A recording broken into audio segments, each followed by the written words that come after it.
Hello students, welcome to Shikara Academy. Today I'm going to explain you in detail the Andhra Pradesh budget 2022-2023.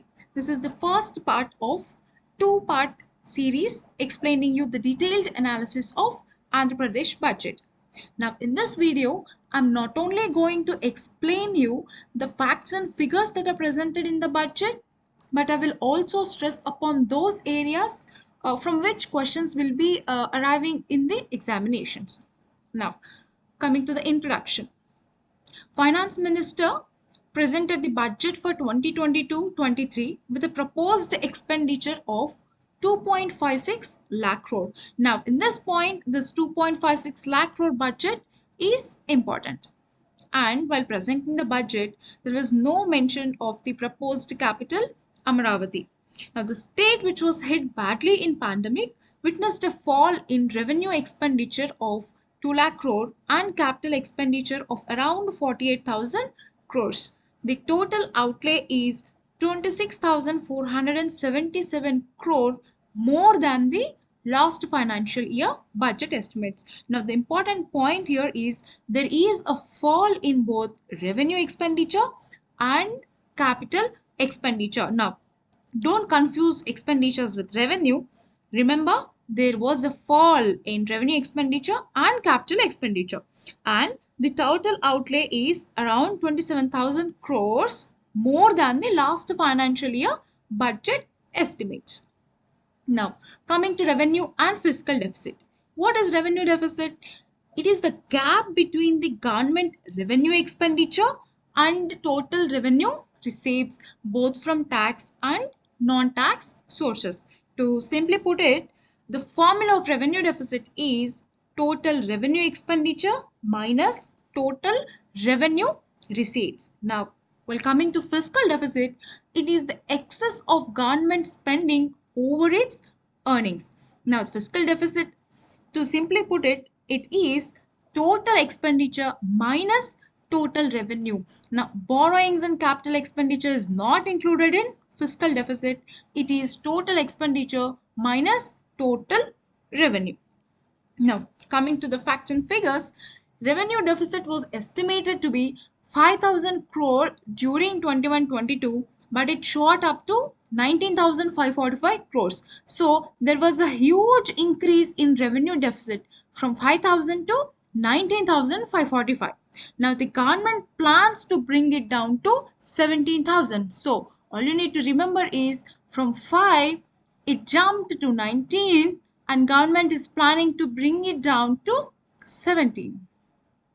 Now, the total public debt is projected to shoot up to 4 lakh crore in 2022-23, up from 3.9 lakh crore. So, when compared to previous year, public debt increased from 3.9 lakh crore to 4.4 lakh crore. So, this is important. It increased from 3.9 lakh crore to 4.4 lakh crore. Now, the total public debt is the total debt of the government, which includes fiscal revenue, all kinds of deficits.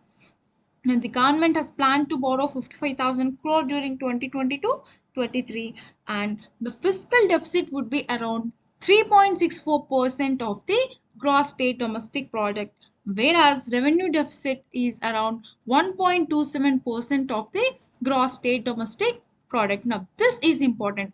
Fiscal deficit of the Andhra Pradesh government for the year 2022-23 will be asked as a question from prelims perspective. So, the answer would be 3.64% of the GSDP, whereas revenue deficit is 1.27% of the gross state domestic product. Now, special development package.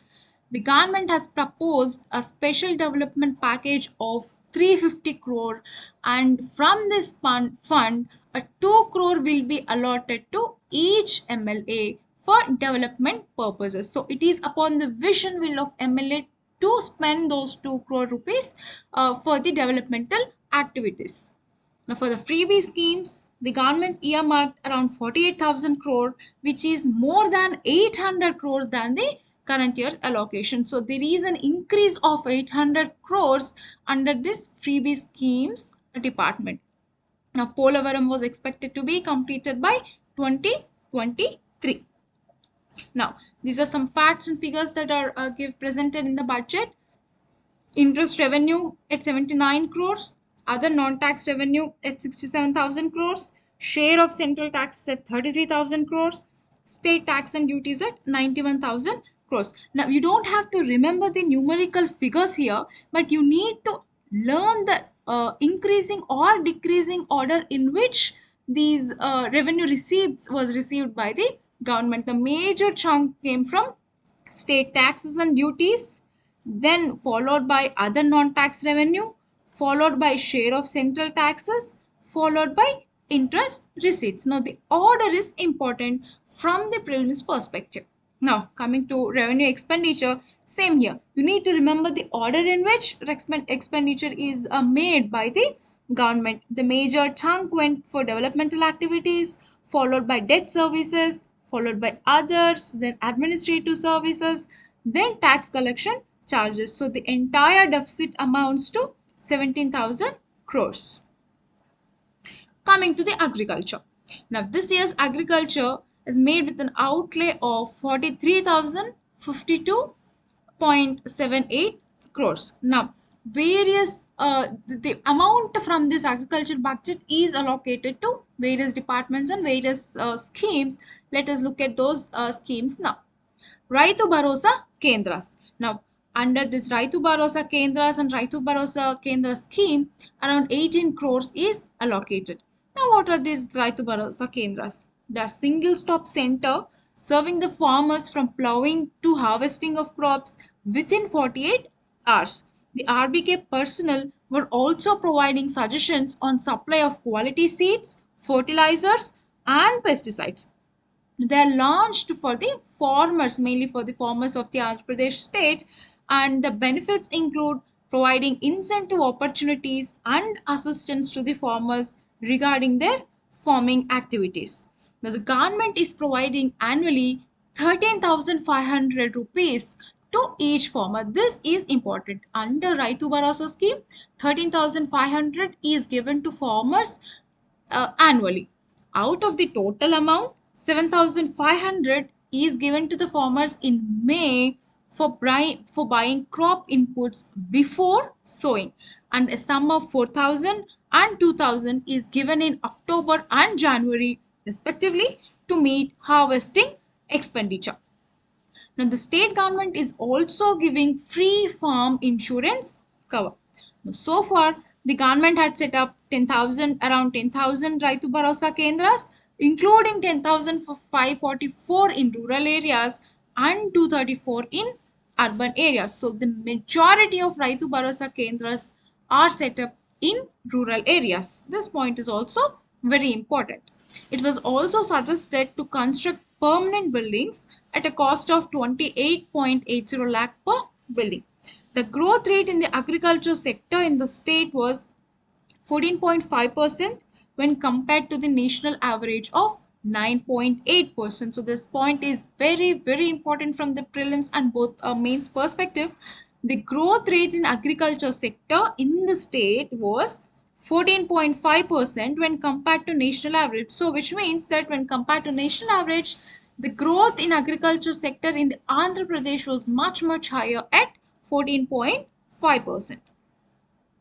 Now, the government had so far spent 7,000 crore for Raitu Bharosa, PM Kisan, 1,800 crore for YSR crop insurance, 500 crores for YSR zero interest crop loans, and 200 crore for subsidized seeds. Now, this YSR Raitu Bharosa is a scheme for the farmers which is similar to PM Kisan Yojana. This point is also very important from the prelims perspective.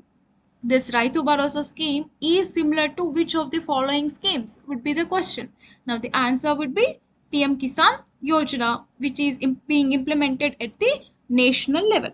Eligible farmers will be receiving 13,500 yearly in 3 installments, also known as YSR Raitu Bharosa PM Kisan scheme, because the scheme works under association with Pradhan Mantri Kisan Samman Nidhi Yojana. Now, a sum of 2000 crore was allocated towards natural calamities fund and 1600 crores was given as investment subsidy to farmers. 50 crore was allocated towards integrated agricultural labs and 20 crore for ex gratia to farmers. So the total allocation for agricultural activities would be 12,285.70 crores. This figure is important. The allocations for major heads included 614 for marketing department, 248 crore for cooperative, 146 crore for food processing department, and 554 crore for horticulture department. Again, you don't have to remember the figures here, but you need to remember the order. For example, major chunk was allocated to horticulture department, followed by cooperative. The major chunk was allocated to marketing department, followed by horticulture, followed by cooperative, and then followed by food processing department. This order is important, either in decreasing order or increasing order. Now, Pulivendula has become the hub of banana plantation. So this point is important from group 1, 2, 3 and 4 perspective, because they will ask questions like this. Which of the following city or town has become the hub of banana plantations? So the answer would be Pulivendula. For the sericulture department, 98 crore had been allocated, 421 crores for Acharya N.G. Ranga Agriculture University, 59 crore for YSR Horticulture University, and 122 crore for SV Veterinary University. Again, you need to remember the order in which the budget was allocated to various universities. For example, Acharya N.G. Ranga was given the highest allocation, followed by SV Veterinary University, followed by Horticulture University. So you need to remember the order in which budget was allocated. Now, Telugu Ganga project. The Telugu Ganga project, which meets the water needs of South Coastal Andhra Pradesh and Chennai, has been provided a budgetary allocation of 540 crore for the current year 2022-23. Now, this Telugu Ganga project is a joint water supply scheme to provide drinking water to Chennai city in Tamil Nadu. So, along with South Coastal Andhra Pradesh, this Telugu Ganga project provides drinking water to Chennai city in Tamil Nadu. So, two states are involved here. Also known as Krishna water supply project, since the source of water is Krishna river. Now, not Penna, not Godavari, but Krishna river. You need to remember these points.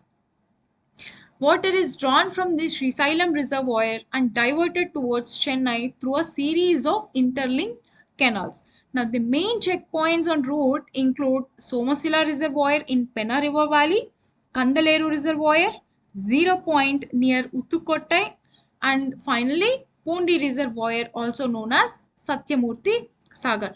Again, the very important point here is the 0 point reservoir near Uthukottai, where the water enters Tamil Nadu territory. So this point is important from prelims perspective.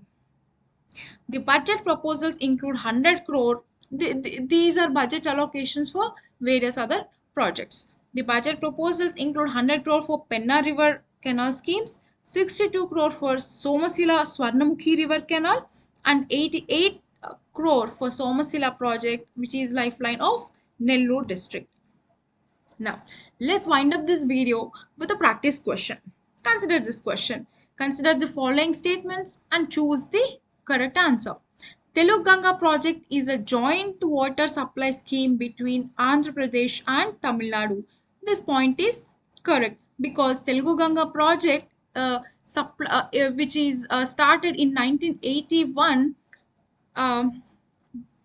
between the chief ministers of both Andhra Pradesh and Tamil Nadu, supplies water to both Andhra Pradesh, southern coastal districts of Andhra Pradesh and Chennai city of Tamil Nadu. It is also known as Krishna water supply project. It is true because the source of water is Krishna river. Now, Kandaleru reservoir and Pondi reservoir are associated with the project, which is also true. Now listen carefully.